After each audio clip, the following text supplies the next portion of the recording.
Hello and welcome to a cornucopia of tales and tellers. It's good to be back. Hello, Alan. Hello, Simona. Good to be back. Good crack to be had. Yes, absolutely. So we had a long summer. We had a long summer break, and then we wanted to start right after the Storytelling Education Conference, but life kicks in, and here we are, almost a month later, starting the podcast again. So, Alan, what have you been up to in the meantime? I have taken a new job and moved back to the center of the universe. Some people call it Cork, but we all know it's the absolute center of the universe. So, yeah, I'm director of studies in a new school down here, and I'm back storytelling with the local community. It's great fun, and it's so nice to be back. What about you, Simona? What have you been up to? Well, I'm trying to focus a little bit more on storytelling rather than on English teaching. I'm always teaching, but I'd like to do more storytelling. So I may have co-organized a storytelling in education conference almost a month ago, and You you did were one of indeed. the I yes, was one of the victims. Yes, I was one of you the were victims. one of Oh, the sorry. victims. The audience were the victims listening to me. No, the Storytelling and Education Conference, yourself and David put on a fantastic show. It was really good, really educational. And I think everybody had a lot of fun, learned a lot of things. And yeah, it was really good. You give a little talk as well, Simona. What did you talk about? Yeah, David and I did the last presentation, the last session of the day, which, as I told him during the conference, please next time let's not be the last ones because after 6 hours of conference, my mind was full of input from all the other speakers. I was very excited, and I found it so hard to concentrate on our own session. But well, it was the first time, so for next time we can do something different. But David and I talked about building communities through storytelling, and we actually also mentioned the A Cornucopia of Tales and Tellers podcast because this is a community with all the people that came on the podcast in the almost 2 years that's been going on, Wow, have we been doing and this 2 years? Wow, okay. almost two My years, I think. my sense of time is destroyed. I'm actually quite surprised the conference was a month ago. I thought it was last weekend, but okay. Yeah, it was also a month ago. I think 2 or 3 weeks now. More Okay. than Yeah, but 3 weeks, three 3 weeks, weeks, I yeah. think. 3 weeks now. From time of Yeah, recording, of and course. Yeah. exactly. And well, so we talked about building communities through storytelling, and it was great because we had many inputs from the participants as well. And we talked about the importance of building communities and how storytelling can do that, and all of the wonderful global communities that we are part of. So that was great. And Alan, I really, really, really enjoyed your presentation with Samir. Can you tell us something about that? So Samir and myself, so there's me in the center of the universe, or Cork, Ireland, as some people call it, the real capital of Ireland, and Samir in Gaza and Palestine. And what we did was we both have quite an interest and research in identity and culture and language integration, and teaching with your L1, your L2, your L3, and so on, and how that sort of changes you as a person and as a storyteller. So we talked a lot about language, identity, culture, and storytelling, and how that intertwines and intermixes with what we tell, who we tell it to, why we tell it. I took it from the perspective of being Irish with Irish folklore, and Samir took it from the perspective of being a proud Palestinian and the folklore and history that came with it as well. You talked about going on at the end of the day. We got really lucky because we went on just before lunch. So we hogged the 45-minute lunch break. Yeah. Um, as and it's kind of a shame that that wasn't recorded because that was actually possibly the highlight. But it's a conference. The lunch break is always the highlight of the conference because that's the networking bit. But yeah, it was a lot of fun, and hopefully in the very near future we will be able to. The both of us are quite keen to re-record certain parts of our presentation because some of it was missed due to international events. However, Samir has quite the fantastic poetic speech that I think we need. It deserves to be recorded and heard by others. But yeah, it was a lot of fun, and I think it was received reasonably well. Yeah, absolutely. It was, as you said, it sparked a lot of conversation during the lunch break, and I wasn't there. I was talking with David because Having during the lunch lunch like a person. I wasn't really having lunch. I was too nervous to have lunch. I had a big gelato at the end of the conference. But during the conference, when you're organizing a conference, your stomach is like, oh no, you can't eat right now. So I was actually speaking to David and speaking about everything that had happened so far in the conference because part of our session was to recap all of the episodes that spoke about community during the conference. So in each and it was brilliant because in each session we found something that we wanted to talk about. So we were just thinking about the ideas and everything that had happened so far during the conference, and it was brilliant. But then I Mm. came back from the phone call and I saw all the things that you had written in the chat, and I saw you speaking, and I was in the room with the computer muted, and I saw you, all of you speaking, and it was brilliant. Yeah, that was really good. It was really good. So we're back to normal then with the cornucopia of Tales and Tellers. We have more Are corns to add to our copia. Not sure that's a thing, but let's make it a thing. Today we have two more corns. Simona, your corn, as it were. I don't know why I'm stuck on this, but that's what I am. The story you're telling us.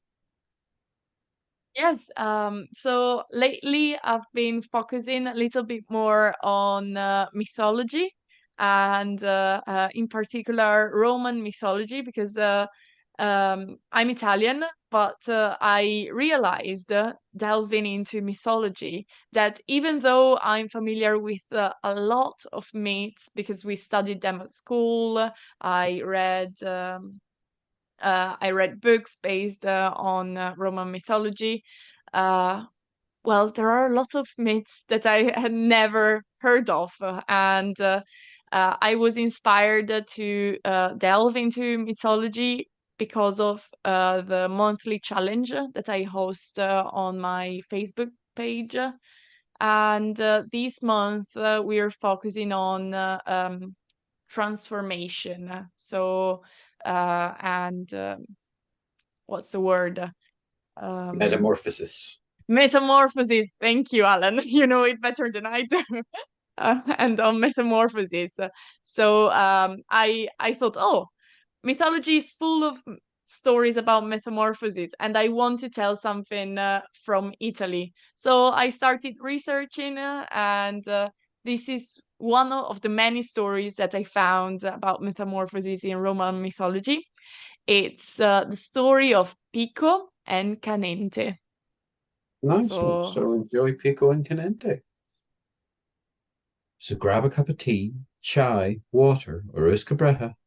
Relax and enjoy hearing tales that have been handed down for generations, or even ones that were dreamt up yesterday.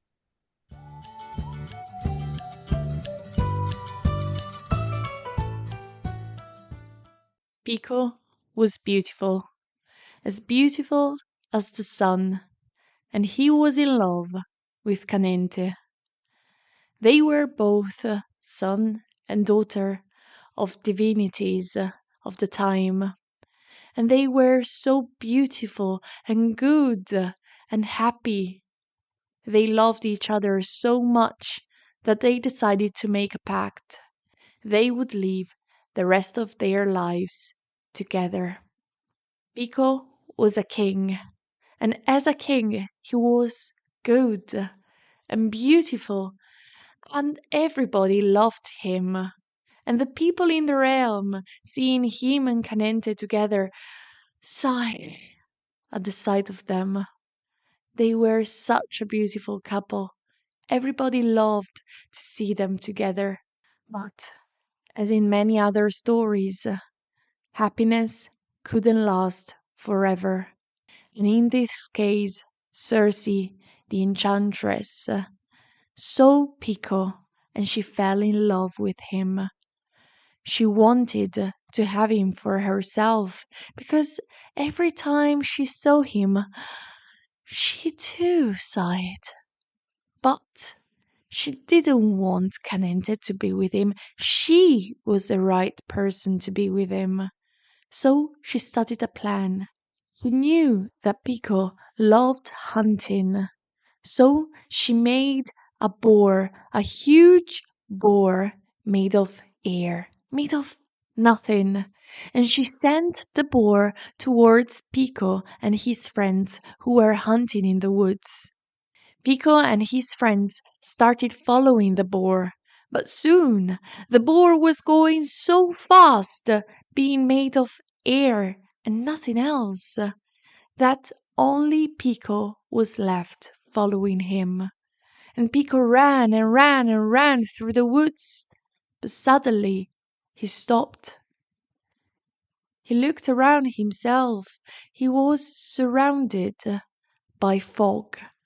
Thick fog. He couldn't see anything around him.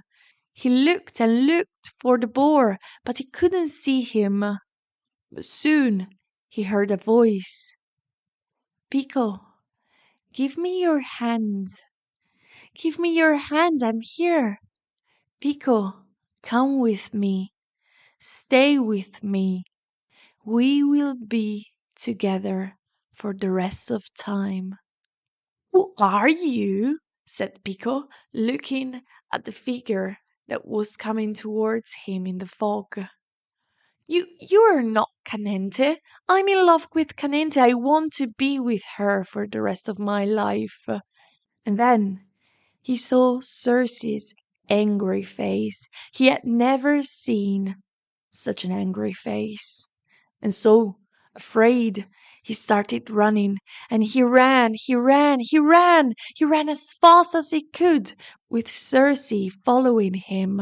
But soon the sound of steps on the ground changed into the flutter of wings. Circe had transformed him into a woodpecker. And the woodpecker flew away, and to this day, the woodpecker is flying. And he is pecking at the trees, angry because the trees hadn't done anything to save him and to protect him from Circe. And Canente? What happened to Canente? Canente looked for Pico everywhere, but she couldn't find him. She went around calling him and crying. And then she came to the river Tiber, and there she laid on the ground, and she cried until she couldn't cry any more. And they say that to this day, if you go to the river Tiber and you pay attention, you can still hear Canente crying.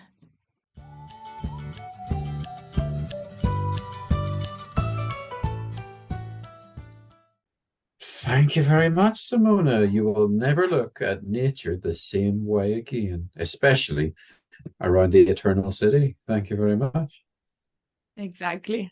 So I really find that these myths are fascinating because they explain things about nature, and they actually make you look at nature in a very different way. It's fascinating. But enough for my story. What story have you got for us, Alan? Tonight, I'm going to tell you the true story of the hitchhiker. Fascinating. The I stage is hope so. yours.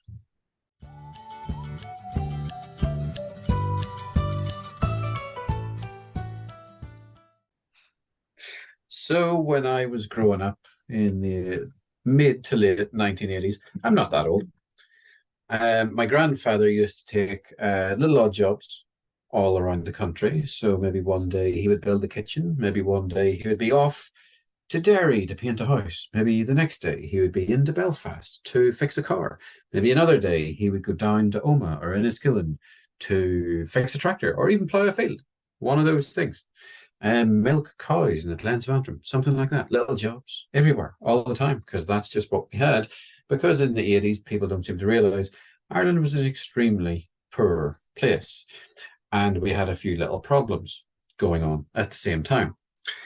A civil war. So anyway, one day when I was young, probably I'm assuming this must have been over my summer holidays when I was young and not in school. He would sometimes take me and we would go off on a gallivant or a day trip somewhere as he worked, and I would just sort of sit there and say, for example, he was building a kitchen, he would give me a little bowl of water or something and a paintbrush, and I would think I was awesome. I would paint the house. It was just water and a paintbrush, but still, I felt good. But anyway, one day we set off and we were heading to Derry. So it's a long enough journey to Derry, about an hour and a half. If you're living in a little tiny island, that's quite a distance. We would leave the house together with our packed lunch and paints and all that kind of thing. He was working on a kitchen that day. And we would go to the nearest town because we lived in the countryside. We would fill the car up with petrol and set off on our way.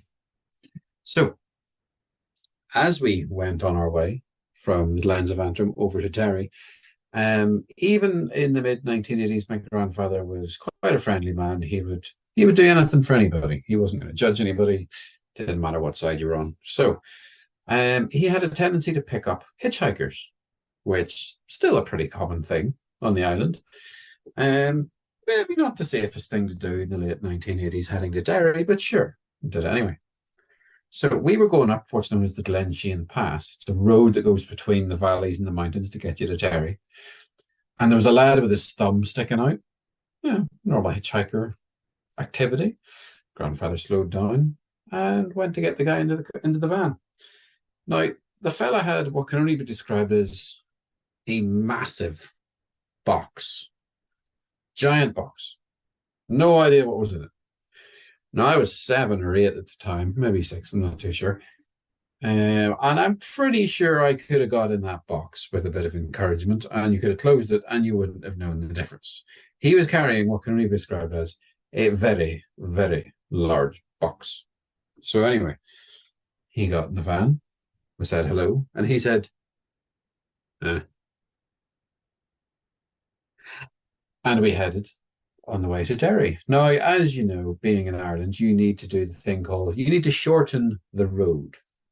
To shorten the road with someone means you converse in conversation and you tell stories to literally shorten the distance of your journey. So my grandfather was the storytelling type, so he always wanted to shorten the road. So he asked him, so where are you heading today up around Derry? Just Derry, was his response. All right, fair enough. Not a wordsmith. Is that your packed lunch in that box? It's none of your business what's in that box, was his gruff response. He wasn't the friendliest of characters. Obviously, he wasn't going to give us his name, and we definitely weren't going to ask at this time of the events taking place in the north. But I was a wee chatty sort of 7-year-old, one of those annoying wee sods that couldn't read the room. So first thing I said to him was, what football team do you support? None of your business who I support. Okay, fair enough. Hurling? You into hurling instead? None of your business. You know, I had to ask him about hurling and football in case he was from one side or the other side. Who knows? Okay, fair enough. Is that box heavy? It's none of your business. Okay, fair enough. So this journey was taking a while. My grandfather was driving to the right of me. I was in the middle of the van, And there was this fella to my left, rubbing my shoulders with this giant box. And he was starting to make the atmosphere very, very awkward. I don't pick up on these things. So even I find this was very, very awkward. But my grandfather kept trying to have a bit of conversation with him just to see what was going on. He's like, "Did you watch that football last night?" "None of your business what I did last night." This was getting weird. This was getting really uncomfortable. So we drove on a bit more. He's like, my grandfather said to him, "So we're going to this part of Derry. Where do you want me to leave you off?" "Just leave us off in the centre. That'll do." This was the longest sentence we got out of this guy the whole time. This was something he was talking a wee bit more. "What are you for doing when you get to Derry?" "None of your business." He was starting to get annoyed. He's like, "Is that box a part of your work?" "It's none of your business." And this kept going and going. But then I noticed my grandfather was thinking something else. As you come down off the Glenshane Pass before you go into Derry, there's a petrol station. So we went into the petrol station, and my grandfather went, "Right, I'm going to put more petrol in the van here. We've been driving all morning." And even I knew we put petrol in the van this morning. We didn't need petrol again. So my grandfather turns to the guy with the box and says, "Here, I'm going to fill up this place with a bit of petrol. Do you want to go into the shop there and get yourself some lunch or something?" Your man goes, "Hey, but don't touch that box. None of your business." So my grandfather got out of the van and he went to touch the petrol pump, but he was watching your man walk further and further into the garage. And then he just got in the van and we drove off because there was no way I was going to be in that situation any longer. That was horrible for the both of us. So we drove on. 10 minutes later, we got to Derry. Right. Nice day's work ahead of us. Nice day's work ahead of us. Got round the first roundabout. Grand. Traffic's all right. Got round the second roundabout. Wee bit slower. My grandfather's driving, looking around the roundabout, and he's looking at the traffic, and I'm looking at the traffic. He turns left and takes the first exit off the roundabout, and he looks left, and I look left. But then I turn to my grandfather, to my right, and he turns to his left and looks at me. And at the exact same moment of time, we were thinking the exact same thing. The both of us looked to my left, and there was the box, still sitting in the van. What were we going to do now? There was a crazy man we had abandoned on the outskirts of Derry during a civil war who is missing his giant box. So we drove around for about 20 minutes trying to work out what to do. What was in the box? None of your business.